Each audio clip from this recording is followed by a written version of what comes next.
Hello friends, welcome to the new fangled competition classes. दोस्तों, जैसे कि आपको पता है कि हमारी साइंस की सीरीज़ चल रही है सीटेट के लिए, जो हमारा एग्ज़ाम 7 जुलाई को होने वाला है। उसके लिए 4 क्लासेस ऑलरेडी हमने अपलोड कर दी है।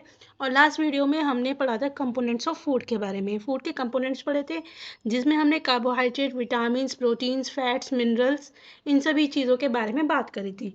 उसमें बच्चों हमारा एक टॉपिक मिस हो गया था कि हमारे को किसी भी फूड के अंदर कार्बोहाइड्रेट या प्रोटीन या फैट्स की प्रेजेंस का कैसे पता चलेगा। तो हमारी एक्चुअली हम टेस्ट सबके कर सकते हैं। जो हम मेनली चेक करते हैं वो कार्बोहाइड्रेट, प्रोटीन्स एंड फैट्स के प्रेजेंस को चेक करते हैं। ठीक है, हमारे को इसके 3 एक्सपेरिमेंट्स दिए गए हैं। सबसे पहले हम बात करेंगे किसकी, कार्बोहाइड्रेट की। किसकी बात करेंगे, कार्बोहाइड्रेट की। जब हम कार्बोहाइड्रेट के प्रेजेंस को चेक करते हैं तो basically what we check is, जब हम कार्बोहाइड्रेट्स की बात करते हैं तो हम कार्बोहाइड्रेट्स में जो चेक करते हैं वो क्या चेक करते हैं, प्रेजेंस ऑफ स्टार्च। क्या हम चेक करते हैं, प्रेजेंस ऑफ स्टार्च। अब अगर हमारे को स्टार्च का प्रेजेंस चेक करना है तो हम क्या लेंगे, एक कोई भी food item, raw food item हम ले लेंगे। लाइक से हमने एक पोटैटो ले लिया, इसको हमने हाफ पील कर दिया, मतलब काट दिया। ठीक है, अब यहाँ पे हमारा सरफेस आ गया ये। लाइक अब आपको क्या करना है, एक ड्रॉपर लेना है, ड्रॉपर, और इसके अंदर आपको आयोडीन सोल्यूशन रखना है। कौन सा, आयोडीन सोल्यूशन। अब आप क्या करेंगे, इस आयोडीन सोल्यूशन की 2 से 3 ड्रॉप्स, इस आयोडीन सोल्यूशन की 2 से 3 ड्रॉप्स आप इस पोटैटो पे डालेंगे। कितनी, 2 से 3 ड्रॉप्स। नाउ अब आप रेस्ट करेंगे, राइट। Now rest. अगर हमारा पोटैटो के ऊपर जो आपने ये ड्रॉप डाला है, it converts to blue black colour. ठीक है, अगर ये हमारा ब्लू ब्लैक कलर में आ जाता है तो इसका मतलब क्या है, इसके अंदर स्टार्च प्रेजेंट है। इसका मतलब हमारे इस फूड के अंदर क्या है, कार्बोहाइड्रेट्स प्रेजेंट है। तो ये हमारा था किसका test of presence of carbohydrate, correct. अब हम चेक करेंगे किसका, प्रेजेंस ऑफ प्रोटीन। हाँ, अब हम किसका चेक करेंगे, प्रोटीन का। ठीक है, अब आपको क्या करना है, इसके अंदर अगेन आपको एक फूड लेना है, रॉ। लेकिन अब इसको आपको क्या करना है, अगर ये हमारा सॉलिड फॉर्म में है तो इसको हम क्या करेंगे, क्रश मतलब मैश, पाउडर फॉर्म में। हम इस अपने फूड को किस में चेंज कर लेंगे, पाउडर फॉर्म में। फिर हम एक ट्यूब लेंगे, करेक्ट। इस ट्यूब के अंदर इस पाउडर को डाल देंगे, ये डाल दिया। अब हम इसके अंदर क्या डालेंगे, 10 ड्रॉप्स ऑफ वाटर की 10 ड्रॉप डालेंगे और इसको मिक्स कर देंगे। ये हमारा वाटर की ड्रॉप डाल दी। ठीक है, अब हम क्या करेंगे, इसके अंदर 2 से 3 ड्रॉप्स कॉपर सल्फेट, किसकी ड्रॉप डालेंगे, कॉपर सल्फेट की। ठीक है, ये आपने कॉपर सल्फेट की डाल दी। नाउ वी विल ऐड, यहाँ पे मिक्स कर देंगे, शेक करेंगे, मिक्स करेंगे, 10 drops of caustic soda, caustic soda डालेंगे इस ट्यूब के अंदर। ठीक है, नाउ वी विल रेस्ट। अब हम रेस्ट करेंगे। अब हम क्या चेक करेंगे, अब हमारा जो सोल्यूशन आया है, फाइनल सोल्यूशन, अगर इसका कलर वॉयलेट हो जाता है, अगर हमारे इसका कलर वॉयलेट हो जाता है तो इसका मतलब क्या है, इसके अंदर हमारी प्रोटीन प्रेजेंट है। समझ में आया। पहले हमने क्या करा, जो भी हमारा फूड है, ठीक है, वो सॉलिड फॉर्म में है, उसे क्रश करके पाउडर बनाएंगे। फिर उसके बाद उस पाउडर को एक ट्यूब में डालेंगे, उसके अंदर 10 ड्रॉप वाटर की डालेंगे। उसके बाद उसे मिक्स करेंगे।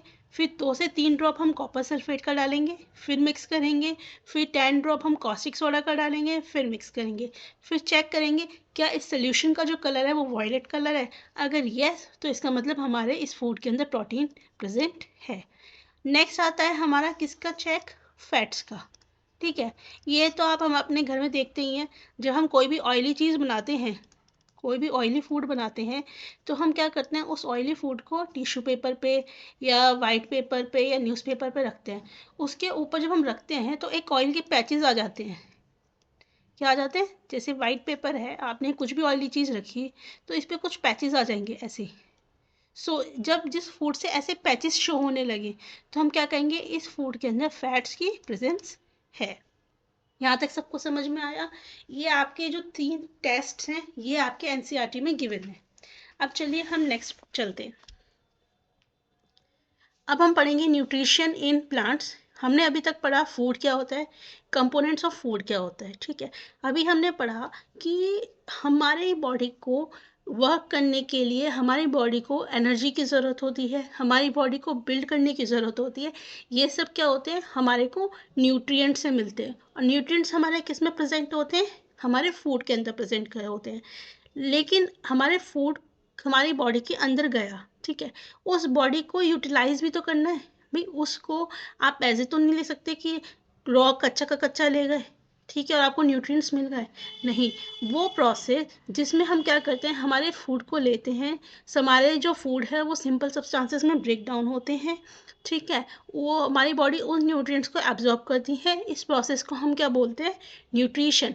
जब हम उन न्यूट्रिएंट्स को इंटेक करते हैं, हमारी बॉडी उन न्यूट्रिएंट्स को एब्जॉर्ब करती है, उस मोड ऑफ जो मोड होता है उसको हम क्या बोलते हैं, न्यूट्रिशन। सो बेसिकली हम यहाँ पे किसकी बात करने वाले हैं, प्लांट्स की, ठीक है। न्यूट्रिशन हमारे हम इनटेक प्लांट्स भी करते हैं, ह्यूमन बींग्स भी करते हैं, एनिमल्स भी करते हैं। हम सबसे पहले बात करेंगे किसकी, प्लांट्स की। जब हम न्यूट्रिशन इन प्लांट्स की बात करते हैं, ठीक है, तो हमारा जो वो मोड ऑफ, तो हमारे इसमें 2 तरह से आता है, ठीक है। पहला क्या आता है, ऑटोट्रॉप्स, और दूसरा क्या आता है, हेटेरोट्रॉप्स, राइट। ऑटोट्रॉप्स कौन से होते हैं, सेल्फ, वो मोड ऑफ न्यूट्रिशन जिसमें इंसान या प्लांट्स, बेसिकली प्लांट्स आते हैं। जब हम ऑटोट्रॉप्स की बात करते हैं तो हम प्लांट्स की बात करते हैं, तो वो मोड ऑफ न्यूट्रिशन जिसके अंदर ऑर्गेनिज्म या प्लांट्स अपना खाना खुद बनाते हैं, उनको हम क्या बोलते हैं, ऑटोट्रॉप्स। और वो ऑर्गेनिज्म जो अपने खाने के लिए दूसरे के ऊपर डिपेंड करते हैं, उन्हें हम क्या बोलते हैं, हेटेरोट्रॉप्स। हेटेरो का मतलब क्या होता है, अदर्स। हेटेरो का मतलब क्या होता है, हेटेरो का मतलब होता है अदर्स। सो वो ऑर्गेनिज्म जो दूसरों के ऊपर डिपेंड है अपने खाने के लिए, अपने न्यूट्रिशन के लिए, उनको हम बोलते हैं हेटेरोट्रॉप्स। इसमें हमारे बेसिकली कौन आते हैं, एनिमल्स और ह्यूमन बींग्स। और जब हम ऑटोट्रॉप्स की बात करते हैं तो इसमें हम किसकी बात करते हैं, प्लांट्स की, करेक्ट। यहाँ तक समझ में आया, 2 मोड ऑफ न्यूट्रिशन समझ में आया। अब बात क्या है कि हमने कहा प्लांट्स अपना खाना खुद बनाते हैं, तो अब हमें समझना होगा कि प्लांट्स अपना खाना खुद कैसे बनाते हैं, क्योंकि प्लांट्स कहीं मूव तो कर नहीं सकते, वो तो जहाँ हैं वहाँ हैं। वो उनके पास कोई गैस चूल्हा तो है नहीं खाना बनाने के लिए, तो वो खाना कैसे बनाते हैं, ठीक है। तो हमारा जो प्लांट्स हैं उनके खाना बनाने का एक प्रोसेस है, हम उस प्रोसेस को आज समझेंगे। सबसे पहले ये याद रखिएगा, ये इंपॉर्टेंट पॉइंट है कि leaves are the food factories of a plant. जो लीव्स होती हैं वो क्या होती हैं, फूड फैक्ट्रीज होती हैं, इंपॉर्टेंट है। लीव्स हमारी क्या होती है, प्लांट्स की फूड फैक्ट्रीज होती हैं। Carbon dioxide from the air is taken through tiny pores. क्या होता है, ये हमारा प्लांट है, ठीक है, मान लीजिए ये प्लांट है। अब यहाँ पे लीव्स है, राइट, या फिर ऐसे मान लेती हूँ ये लीव्स है। इन लीव्स में सबसे पहली बात, ये जो लीव्स है यहाँ पे खाना बनता है, इसे याद रखिएगा। लीव्स के अंदर हमारा खाना बनता है, ठीक है। इस लीव्स के कुछ टाइनी पोर्स होते हैं प्रेजेंट इनके ऊपर, जिनकी बाउंड्री किससे होती है, गार्ड सेल से। क्या बोलते हैं ना, गार्ड सेल। और इनको क्या बोलते हैं हम, इस टाइनी पोर्स को क्या बोलते हैं, स्टोमेटा, ठीक है। तो ये क्या करता है, ये जो स्टोमेटा होता है अपने आसपास के सराउंडिंग से क्या करता है, कार्बन डाइऑक्साइड को लेता है, यानी कि अपनी एयर से कार्बन डाइऑक्साइड को लेता है। ये तो आपको दोस्तों को सबको पता होगा कि हमारी जो हम लोग जब ह्यूमन बीइंग ब्रीथ करते हैं तो हम लोग क्या करते हैं, कार्बन डाइऑक्साइड रिलीज करते हैं और ऑक्सीजन को इनटेक करते हैं, यानी कि इनहेल करते हैं, राइट। तो कार्बन डाइऑक्साइड एयर में प्रेजेंट है, वहाँ से लेगा। और क्या चीज़ चाहिए होती है फूड बनाने के लिए प्लांट लीव्स को, वाटर, मिनरल्स। ये इन्हें कहाँ से मिलता है वाटर और मिनरल्स, ये हमको मिलता है उनके रूट में। हम वाटर करते हैं वाटर उन्हें मिलता है कैसे, जब हम वाटरिंग करते हैं रूट के अंदर।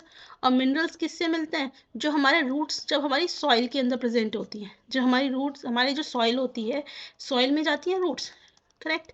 तो इस सॉइल में हमारे क्या होते हैं, मिनरल्स प्रेजेंट होते हैं, ठीक है। लीव्स हैव अ ग्रीन, जो लीव्स होते हैं उनके अंदर क्या होता है, ग्रीन पिगमेंट होता है, जिनको हम बोलते हैं क्लोरोफिल। क्लोरोफिल का काम क्या होता है कि जो सनलाइट है उसकी एनर्जी को कैप्चर करना। तो अब हमें क्या क्या समझ में आया, फोटो एक प्रोसेस होने के लिए the synthesis of food occurs in the presence of sunlight. तो जो जब हम सनलाइट के प्रेजेंस में कोई फूड का सिंथेसिस होता है, यानी कि जब फूड बनता है किसके प्रेजेंस में, सनलाइट के प्रेजेंस में, इसको हम क्या बोलते हैं, फोटोसिंथेसिस। तो अभी तक आपको क्या क्या चीज़ें समझ में आई, लीव्स को या प्लांट्स को अपना खाना बनाने के लिए किस किस चीज़ की ज़रूरत है, कार्बन डाइऑक्साइड की, वाटर की, मिनरल्स की और सनलाइट की, ठीक है। अभी तक हमारे को यहाँ तक ये चीज़ें समझ में आई। और किसकी मदद से बनाते हैं ये, कि लीव्स के अंदर एक पिगमेंट होता है क्लोरोफिल नाम का, ग्रीन कलर का पिगमेंट होता है। इसका काम क्या होता है, हमारा सनलाइट को कैप्चर करना। फिर उस सनलाइट को कैप्चर करने के बाद वो क्या करता है, फूड का सिंथेसिस करता है लीव्स के अंदर। The solar energy is captured by the leaves and stored in the plant in the form of food. जो सोलर एनर्जी है वो लीव्स के द्वारा कैप्चर की जाती है और प्लांट के अंदर स्टोर की जाती है, किसके फॉर्म में, फूड की फॉर्म में। सन क्या अल्टीमेट सोर्स ऑफ एनर्जी है सभी लिविंग ऑर्गेनिम्स के। अगर फोटोसिंथेसिस का प्रोसेस नहीं होगा तो लाइफ भी पॉसिबल नहीं होगी, बिकॉज आप सभी को पता है कि हम सभी लोग, चाहे वो एनिमल्स हैं चाहे वो ह्यूमन बींग्स हैं, हम सब अपने फूड के लिए किस पे डिपेंड हैं, हम सब अपने फूड के लिए प्लांट्स के ऊपर डिपेंड है। अगर फोटोसिंथेसिस का प्लांट नहीं, वो प्रोसेस नहीं होगा तो क्या होगा, आपके प्लांट्स फूड नहीं बना पाएंगे। वो प्लांट जब फूड नहीं बना पाएंगे तो वो डाई हो जाएंगे, ठीक है। ड्यूरिंग द फोटोसिंथेसिस प्रोसेस में क्या होता है, ऑक्सीजन रिलीज होता है, इसलिए भी फोटोसिंथेसिस का प्रोसेस ज़रूरी है। Presence of starch in the leaves indicate the occurrence of photosynthesis. जब स्टार्च का प्रेजेंस होगा वो क्या इंडिकेट करता है कि आपका फोटोसिंथेसिस का प्रोसेस हो रहा है। Starch is also a carbohydrate, यानी कि स्टार्च हमारा एक कार्बोहाइड्रेट है। ये तो हमने आपको पहले भी बताया था, करेक्ट। इसमें देखिए कैसे होता है फोटोसिंथेसिस का प्रोसेस। ये लीव्स है, ठीक है, सनलाइट आ रही है, ये लीव्स क्या कर रही है, इस सनलाइट को कैप्चर कर रही है यहाँ पे, ठीक है। इसको यहाँ पे क्या मिल गई, एनर्जी मिल गई फूड को बनाने के लिए। वाटर और मिनरल्स उसे यहाँ से मिल गए सॉइल से, ठीक है। स्टार्च हमारा ऑलरेडी इसके अंदर प्रेजेंट होता है, तो अभी क्या करेगा, कार्बन डाइऑक्साइड वो अपने किससे लेगा, एटमोसफियर से लेगा। तो क्या करेगा, फूड का सिंथेसाइज करेगा और ऑक्सीजन को और ग्लूकोज को रिलीज करेगा, ठीक है। चलिए अब हम बात करते हैं मोड्स ऑफ न्यूट्रिशन की, कि न्यूट्रिशन प्लांट्स अपना जो खाना है, अभी हमने बात करी कि जो प्लांट्स होते हैं वो अपना खाना स्वयं बनाते हैं, क्या लेकिन सारे प्लांट्स अपना खाना स्वयं बनाते हैं, या फिर ऐसे भी कुछ प्लांट्स होते हैं जो अपने क्या बोलते हैं दूसरे प्लांट्स के ऊपर डिपेंड होते हैं, ठीक है। तो दोस्तों जो जितने प्लांट्स होते हैं ना सारे, वो सारे ही प्लांट्स अपना खाना खुद नहीं बना पाते। कुछ प्लांट्स ऐसे होते हैं कुछ जो कि अपने न्यूट्रिशन के लिए दूसरे पे डिपेंड होते हैं। ऐसा क्यों होता है, क्योंकि उनके अंदर क्लोरोफिल का प्रेजेंस नहीं होता। याद रखिएगा कि क्लोरोफिल बहुत ज़रूरी है आपका फूड का सिंथेसाइज करने के लिए, ठीक है। ह्यूमन एंड एनिमल दोनों ही किस पे डिपेंड करते हैं, प्लांट्स पे। वो क्या करते हैं, हेटेरोटॉपिक मोड ऑफ न्यूट्रिशन का यूज़ करते हैं। ये इंपॉर्टेंट है, कैस्केटा अमरबेल, ठीक है, ये हमारा प्लांट है, इसके पास कोई वो नहीं होता, क्या नहीं होता, क्लोरोफिल नहीं होता। ये क्या करता है, ये अपना दूसरे प्लांट से, उसके दूसरे प्लांट से रेडीमेड फूड लेता है। ये एक पैरासाइट की तरह काम करता है। पैरासाइट क्या होता है, जो आपकी बॉडी पे बैठ के आपका खून चूसते हैं, जैसे कहते हैं ना कि एक पैरासाइट है ये खून चूस रहा है, उसी तरीके से हमारा जो कैस्केटा होता है, जिसका नाम अमरबेल भी है, डॉडर भी है, इसे याद रखिएगा। इसके पास क्लोरोफिल नाम का कोई पिगमेंट नहीं होता, इसलिए ये अपना खाना खुद नहीं बना सकता। ये क्या करता है, दूसरे प्लांट के ऊपर चढ़ जाता है, अपने आप को घेर लेता है और फिर उससे अपना फूड लेता है, इसलिए कैस्केटा को पैरासाइट भी कहा जाता है, ठीक है। एक हमारे आते हैं ये पिक्चर, पिक्चर जैसे दिखने वाले, पिक्चर जैसा दिख रहा है ना, ठीक है। कुछ प्लांट्स होते हैं ऐसे भी। अब ये क्या करता है, ये जो इंसेक्ट्स आते हैं उनको इसमें ट्रैप कर लेता है। जैसे भी कोई इंसेक्ट आएगा वो इसको बंद कर लेगा ढक्कन को, फिर एक यहाँ इसमें जूस सिक्रीट करेगा और फिर उनका जो न्यूट्रिशन है उन्हें एब्जॉर्ब कर लेगा। ठीक है, यही लिखा है द पिक्चर लाइक और jug like structure is the modified part of leaf. ये क्या होता है, मॉडिफाइड पार्ट होते हैं लीफ के। The apex of leaf forms a lid which can open and close the mouth of picture, यही बताया अभी। पिक्चर के अंदर हेयर्स होते हैं जो किसकी तरफ होते हैं, डाउनवर्ड की तरफ। ये आपका आया हुआ है क्वेश्चन सीटेट में पहले। पिक्चर के अंदर हेयर्स कहाँ पे होते हैं, नीचे की तरफ होते हैं, जो कि इंसेक्ट को उसे नीचे की तरफ लेके आते हैं। फिर पिक्चर क्या करता है, अपने लिड को क्लोज कर लेता है और जो इंसेक्ट ट्रैप्ड होता है वो उस हेयर्स में फंस जाता है। ठीक है, फिर जो इंसेक्ट होता है वो किससे डाइजेस्ट होता है, डाइजेस्टिव जूस की मदद से, जो कि कौन सिक्रीट करता है, पिक्चर, और उसकी जो न्यूट्रिएंट्स है उन्हें एब्जॉर्ब करता है। ऐसे इंसेक्ट्स को क्या बोलते हैं, इंसेक्टिवोरस प्लांट। क्या बोलते हैं, इंसेक्टिवोरस प्लांट। जो इंसेक्ट्स को डाइजेस्ट करके अपना न्यूट्रिएंट लेते हैं उन्हें हम क्या बोलते हैं, इंसेक्टिवोरस प्लांट। नेक्स्ट हम बात करेंगे सैप्रोट्रॉप्स की। किसकी, सैप्रोट्रॉप्स। अब आपने दोस्तों अपने घर में देखा होगा जब हमारी ब्रेड होती है, अगर वो बहुत टाइम के लिए, लंबे टाइम के लिए गीली होती है और उसे आप बाहर छोड़ दें तो उसके ऊपर कुछ वाइट वाइट सा थ्रेड लाइक सा स्ट्रक्चर आ जाता है जिसको हम कहते हैं फुई लगना, फंगस। ठीक है, जिसको हम फंगस कहते हैं। तो बेसिकली वो फंगस है क्या, दिस इज फंजाई। वो फंजाई होता है जो कॉटन थ्रेड लाइक स्ट्रक्चर होता है। तो इनका जो मोड ऑफ न्यूट्रिशन होता है ये अलग होता है। इनका मोड ऑफ न्यूट्रिशन कैसे होता है, डेड एंड डिके। ये कैसे लेते हैं अपना न्यूट्रिशन, डेड एंड डीके पे अटैक करके। ठीक है, ये क्या करते हैं, जो न्यूट्रिएंट्स होते हैं ब्रेड का उन्हें एब्सॉर्ब करते हैं। इस तरह का मोड ऑफ न्यूट्रिशन जिसमें जो न्यूट्रिएंट्स हैं डेड और डीके मैटर पे अटैक करके लेता है उन्हें हम क्या बोलते हैं, सेप्रोट्रॉपिक न्यूट्रिशन। और जो मोड होता है उसे हम क्या, ऑर्गेनिज्म जो इस मोड का यूज़ करते हैं उन्हें क्या बोलते हैं, सेप्रोट्रॉप्स। जैसे आपने देखा होगा आपकी पिकल्स, अचार, लेदर, क्लोथ्स, अदर आर्टिकल, इन पे सब पे फंजाई लिख जाती हैं। तो ये सब क्या है, सेप्रोट्रॉप्स। मैनी फंजाई जैसे कि कुछ ईस्ट और मशरूम ये यूज़फुल भी होते हैं। ये इंपॉर्टेंट पॉइंट है कि ऐसे कौन से फंजाई हैं जो यूज़फुल होते हैं, ईस्ट और मशरूम। आपने देखा होगा ईस्ट का खाने में यूज़ किया जाता है, मशरूम का भी यूज़ किया जाता है। बट कुछ फंजाई ऐसे होते हैं जो कि डिजीज़ डालते हैं किसमें, प्लांट्स में, एनिमल्स में और ह्यूमंस में। कुछ फंजाइज हमारे मेडिसिन की तरह भी यूज़ होते हैं। करेक्ट। कुछ ऑर्गेनिज्म क्या करते हैं, एक साथ लेते हैं और एक दूसरे के साथ एक रिलेशनशिप बनाते हैं। क्या करते हैं, वो ये कहते हैं कि मैं तुझे घर दूंगा, तू मेरे लिए खाना बना। मतलब वो दोनों आपस में म्यूचुअल शेयरिंग करते हैं। जब दो ऑर्गेनिज्म आपस में म्यूचुअल शेयरिंग करते हैं तो वो कैसा रिलेशनशिप बनाते हैं, सिम्बोसिस। इस रिलेशनशिप को बोलते हैं सिम्बोसिस।